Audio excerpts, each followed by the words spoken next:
Hello students, this is Shalini and now let's start your chapter number 2, sexual reproduction in flowering plants. So let's start and read the chapter. Are we not lucky that plants reproduce sexually? The myriads of flowers that we enjoy gazing at, the scents and perfume that we soon swoon over, the rich colors that attract us are all there as an aid to sexual reproduction. तो यहाँ पर आपको ये बता रहे हैं कि जो फ्लावर्स हैं, डिफरेंट कलर्स के जो फ्लावर्स होते हैं जो हम देखते हैं, जो हमें खुशबू फ्रेगरेंस उनसे मिलती है, जिसको हम उसके बाद जो उनके कलर्स हैं, रिच कलर, वो अट्रैक्ट करते हैं और वो सारे उनके कौन से कैरेक्टर्स हैं, वो कैरेक्टर्स हैं जो उनकी सेक्सुअल रिप्रोडक्शन को बताते हैं. Flowers do not exist only for us to be used for our own selfishness. अब फ्लावर्स सिर्फ इसलिए नहीं होते हैं कि वो हमारी पर्सनल सेल्फिशनेस के लिए प्रेजेंट हैं. All flowering plant show sexual reproduction. जितने भी फ्लावरिंग प्लांट हैं वो सेक्सुअल रिप्रोडक्शन को शो करते हैं. तो यहाँ पर एक इम्पॉर्टेंट स्टेप ये है कि all flowering plant show sexual reproduction. A look at diversity of structure of inflorescence, flower and floral parts, an amazing range of adaptation to ensure formation of the end product of sexual reproduction, the fruits and seed. तो end product क्या होता है इसका? Fruits and seeds. In this chapter, let us understand the morphology, structure and process of sexual reproduction in flowering plants, जो कि हमारे angiosperms होते हैं. ये तो अब स्टार्ट करते हैं. Flower. Flower is a fascinating organ of angiosperms.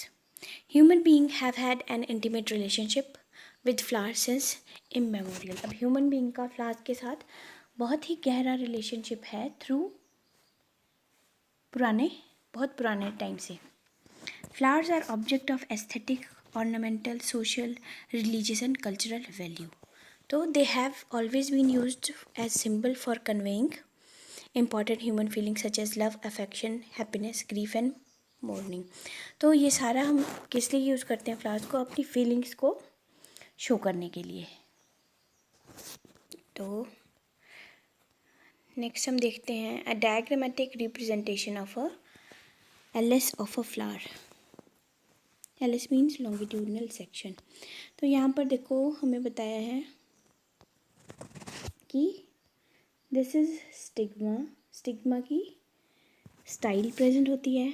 Then we have anther, और एंथर के जिसके ऊपर एंथर लगा होता है उसको फिलामेंट कहते हैं, और ये पेटल है. उसके बाद these are sepals, they are mostly green in colour. And then we have ovary, and inside ovary we have ovules.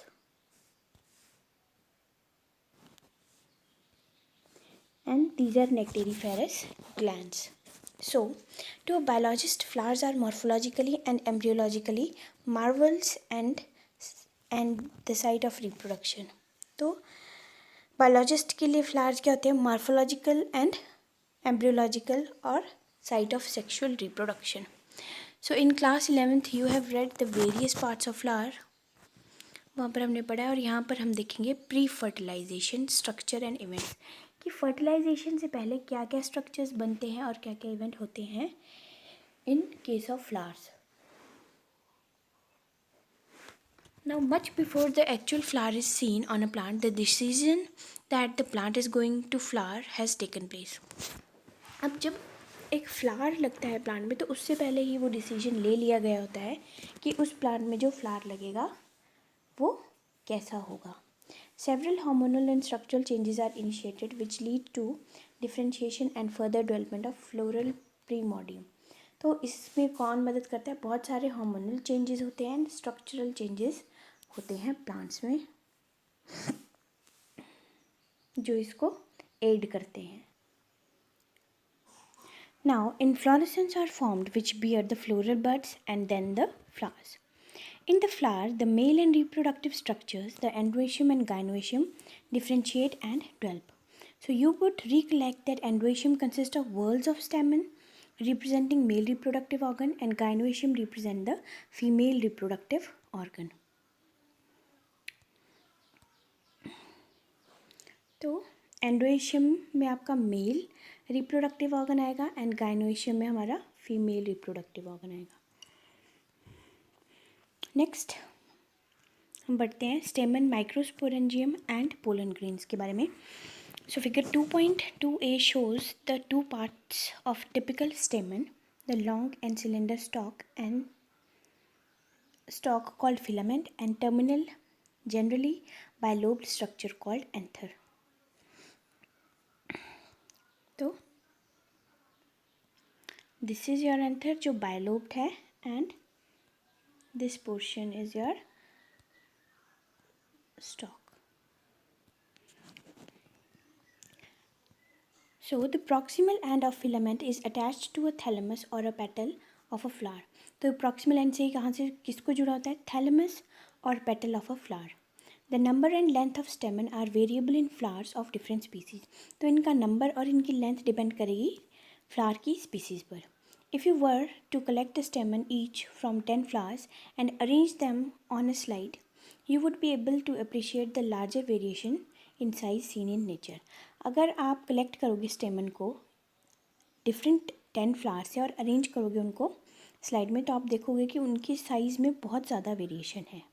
So careful observation of each stamen under dissecting microscope and making neat diagrams would elucidate the range in shape and attachment of anthers in different flower. तो अगर हम उसकी careful observation करेंगे और properly उसको NEET diagram draw करके उसको elucidate करना चाहेंगे तो हमें पता चलेगा कि हमारे पास बहुत ज़्यादा रेंज है in shape and attachment of anthers in different flowers. ना जो एंजियोस्पर्म में का जो एंथर होता है that is generally bilobed with each lobe having 2 theca. तो एंथर इज़ योर बायलोब्ड और each having 2 theca. They are डाइथिकस.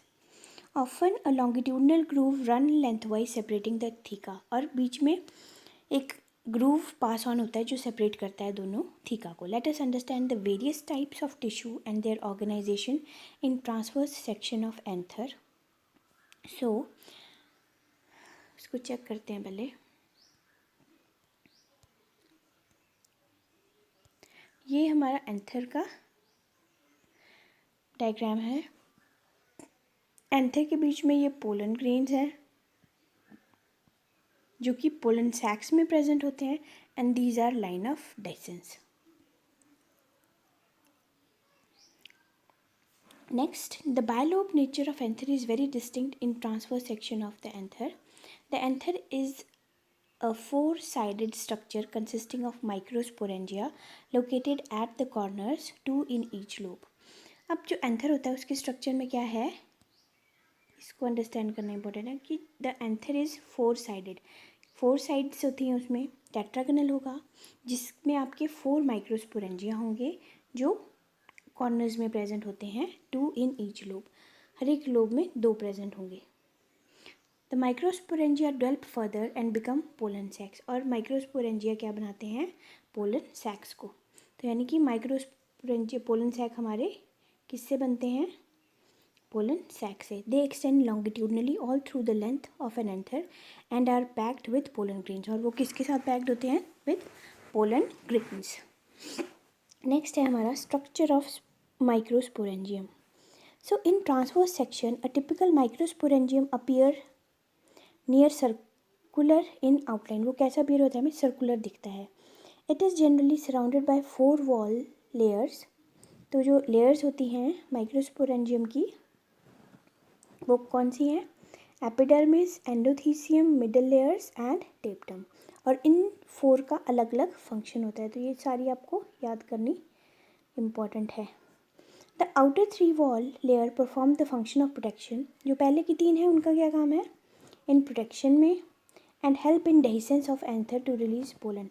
No dehiscence of anther का क्या मतलब डेहिसेंस ऑफ एंथर का जब एंथर की वॉल्स ब्रेकअप होती हैं और अंदर से पोलन ग्रेन्स निकलते हैं उस प्रोसेस को डेहिसेंस बोला जाता है. और जो इनर मोस्ट लेयर है जिसको हम टेप्टम कह रहे हैं उसका क्या काम है उसका काम नरिशमेंट का होता है जो उसने नरिश करना है पोलन ग्रेन्स को. So the cell of tapetum possess dense cytoplasm and generally have more than one nucleus.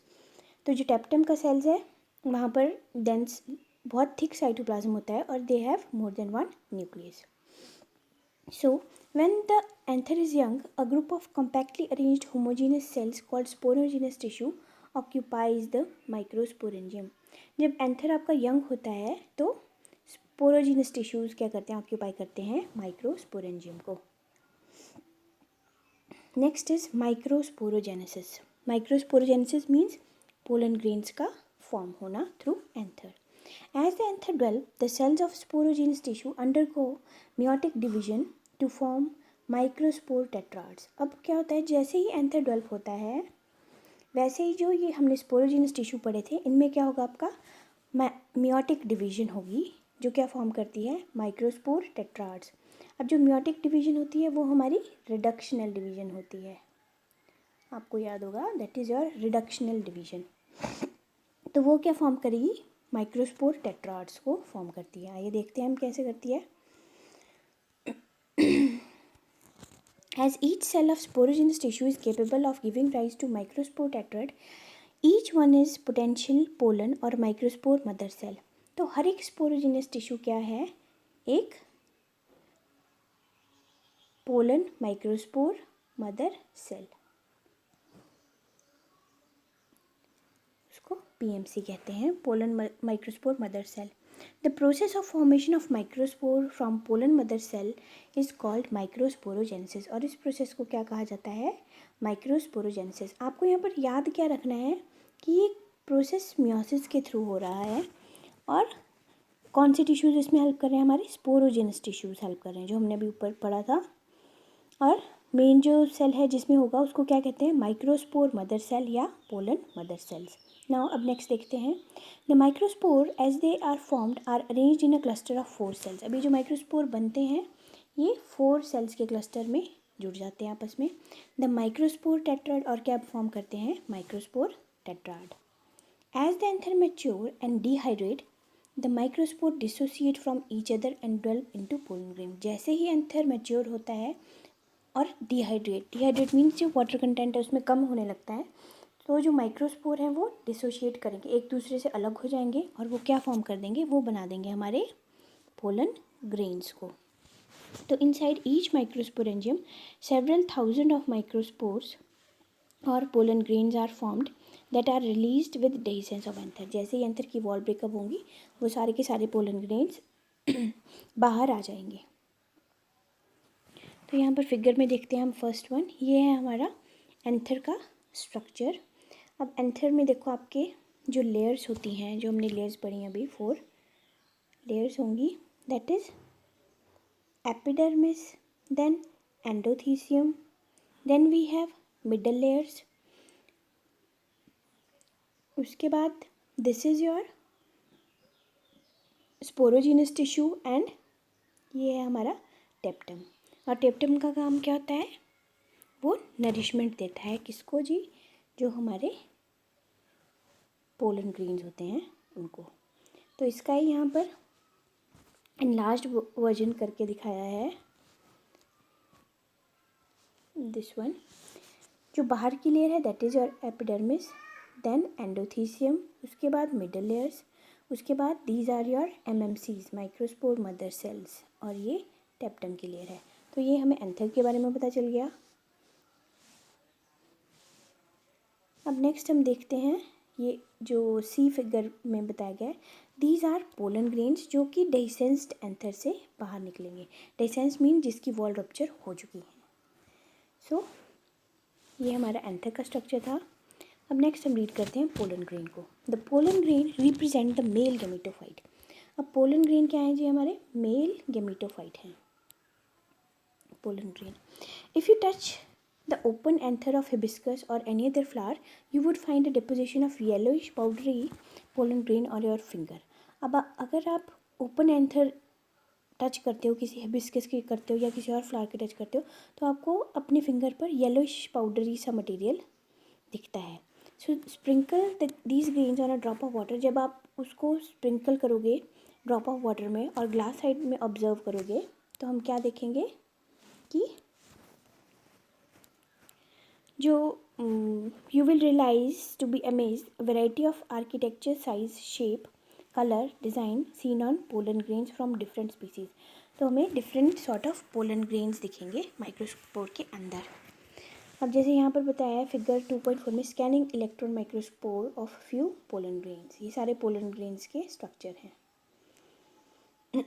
Now pollen grains are generally spherical measuring about 25 to 15 micrometer in diameter. जो pollen grains होते हैं वो spherical होंगे, spherical in shape होते हैं और major करते हैं 25 से 50 micrometer in diameter. And it has a prominent 2 layered wall. और उसकी 2 लेयर्ड वॉल्स होंगी. The hard outer layer is called exine. जो बाहर की लेयर है उसको हम एक्साइन कहते हैं, जो हार्ड होती है. और वो किससे बनी होती है? स्पोरोपोलिनिन से. Which is one of the most resistant organic material. जो क्या है? बहुत ज़्यादा रेजिस्टेंट ऑर्गेनिक मटीरियल है, नॉन ऑर्गेनिक मटीरियल. तो आपको यहाँ पर क्या याद रखना है? Exine, hard outer covering, EXINE.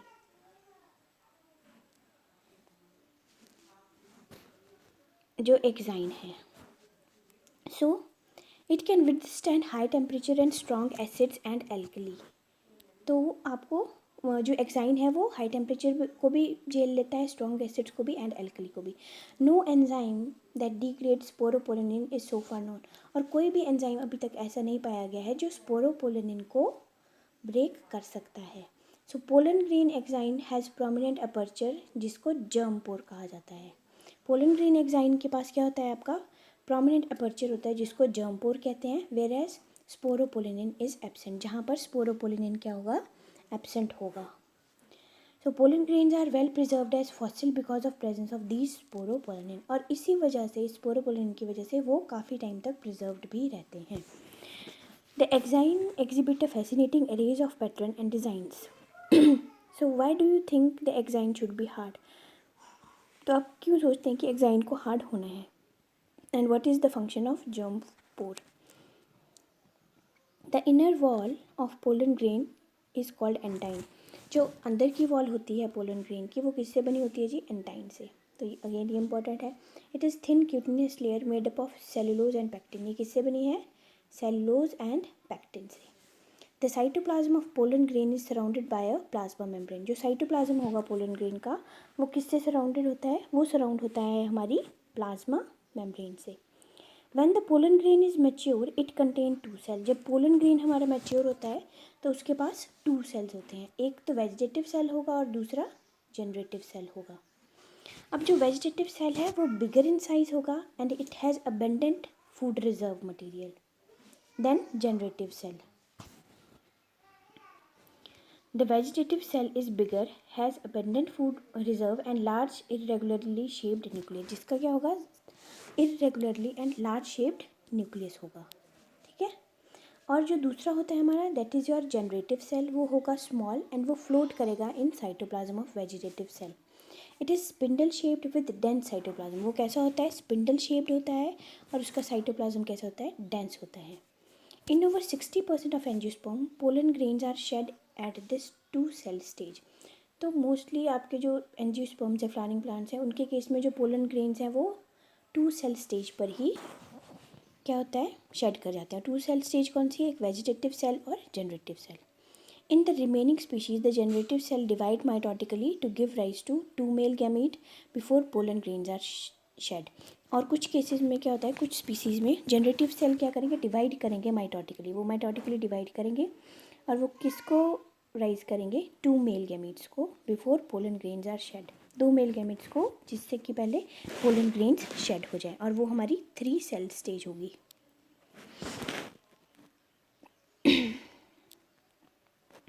ना यहाँ पर हम देख लेते हैं कि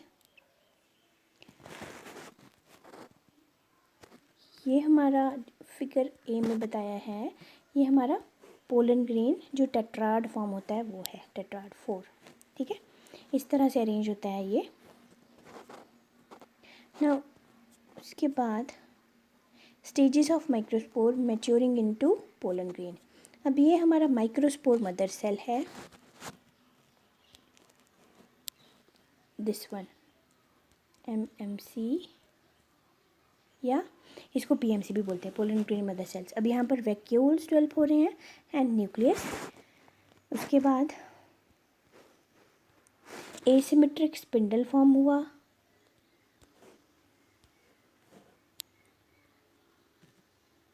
और उसके बाद ये वेजिटेटिव सेल होता है जो लार्जर होगा, और जनरेटिव सेल कैसा होगा, स्मॉलर, जो अभी हमने देखा। और उसका जो न्यूक्लियस कैसा होता है, इर्रेगुलर होता है। तो ये हमने पोलन ग्रेन का स्ट्रक्चर पढ़ा अभी। नेक्स्ट हम रीड करते हैं pollen grains of many स्पीसी cause severe allergies. अब आपने देखा होगा पोलन ग्रेन से हमें बहुत सिवियर एलर्जीज भी होती हैं, जिसको ब्रोंकियल एफ्लिक्शंस भी कहते हैं। And some people often lead to chronic respiratory disorder, और इसकी वजह से क्रॉनिक डिसऑर्डर भी हो जाते हैं, क्रॉनिक रेस्पिरेटरी डिसऑर्डर, जैसे कि asthma, bronchitis etcetera. It may be mention that Parthenium or carrot grass that came into India as contaminant with imported wheat has become ubiquitous in occurrence and causes pollen allergy. अब जो ये parthenium करके एक carrot grass है, वो India में as a contaminant enter हो चुका है, किसके साथ, वीट के साथ। और वो यूबिक्विटस, यूबिक्विटस का मीन्स जो हर जगह पर प्रेजेंट है, और ये पोलन एलर्जी को कॉज करता है। तो जो हमारे पोलन ग्रेन्स होते हैं, they are rich in nutrients. वो क्या होते हैं, रिच इन न्यूट्रिएंट्स होते हैं। And it has become a fashion in recent year to use pollen tablet as a food supplement. और कुछ रिसेंट ईयर से ये एक फैशन बन गया है कि पोलन टेबलेट को एज अ फूड सप्लीमेंट लिया जाता है। In western countries a large number of pollen product in form of tablet syrup are available in market. So, pollen consumption has been claimed to increase the performance of athlete and race horses. तो हम इसको as a food supplement की तरह भी use कर सकते हैं। Next, when once they are shed, अगर एक बार वो झड़ जाते हैं, pollen grains have to land on a stigma before they lose viability. तो अगर वो शेड हो गए तो पोलन ग्रेन्स को लैंड होना पड़ता है स्टिग्मा पे, उससे पहले कि वो अपनी वायबिलिटी को लूज ना कर जाएं और फर्टिलाइजेशन का प्रोसेस स्टार्ट हो जाए। So how long do you think the pollen grain retain viability, कि पोलन ग्रेन्स वायबल कब तक रहते हैं। नाउ वायबल का मतलब है कि कब तक उनमें कैपेबिलिटी रहती है रिप्रोड्यूस करने की, ठीक है। The period for which pollen grain remain viable is highly variable and to some extent depend upon prevailing temperature and humidity. वो क्या बता रहे हैं कि वो बहुत वेरिएबल होता है, और वो ज़्यादा से ज़्यादा किस पर डिपेंड करता है, टेम्परेचर के ऊपर और ह्यूमिडिटी के ऊपर। So in some cereals such as rice and wheat, pollen grain lose viability within 30 minutes। देखो यहाँ पर 30 मिनट्स के बीच में वो अपनी वायबिलिटी लूज़ कर जाएंगे रिलीज़ होने के बाद। पोलन ग्रेन से जब वो निकल जाते हैं उसके बाद वो 30 मिनट तक रहते हैं।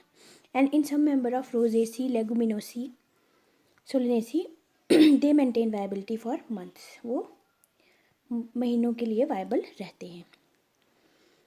You have heard of storing semen और sperms of many animals including human for artificial insemination. आपने सुना होगा कि सेमन को स्टोर किया जाता है या स्पर्म को स्टोर किया जाता है डिफरेंट एनिमल्स के, यहाँ तक कि ह्यूमन के भी, for artificial insemination. So it is possible to store pollen grains of large number of species for years in liquid nitrogen. तो हम इसको भी लिक्विड नाइट्रोजन में रख सकते हैं -196 डिग्री सेल्सियस तक। And such stored pollen can be used as pollen banks, और इसको as a pollen bank use किया जा सकता है, सिमिलर जैसे कि सीड बैंक होता है इन क्रॉप ब्रीडिंग प्रोग्राम्स। तो यहाँ पर इम्पॉर्टेंट है कि अगर हमने पोलन ग्रेन को स्टोर करना है तो हम किस में करेंगे जी, ये चीज़ याद रखने की है, लिक्विड नाइट्रोजन होगी। टेम्परेचर क्या होगा, -196 डिग्री सेल्सियस। ये आपको याद रखने की ज़रूरत है यहाँ पर। अब नेक्स्ट है the pistil megasporangium and ovary sac. ये मैं आपको नेक्स्ट वीडियो में अंडरस्टैंड करवाऊँगी। Okay, thank you.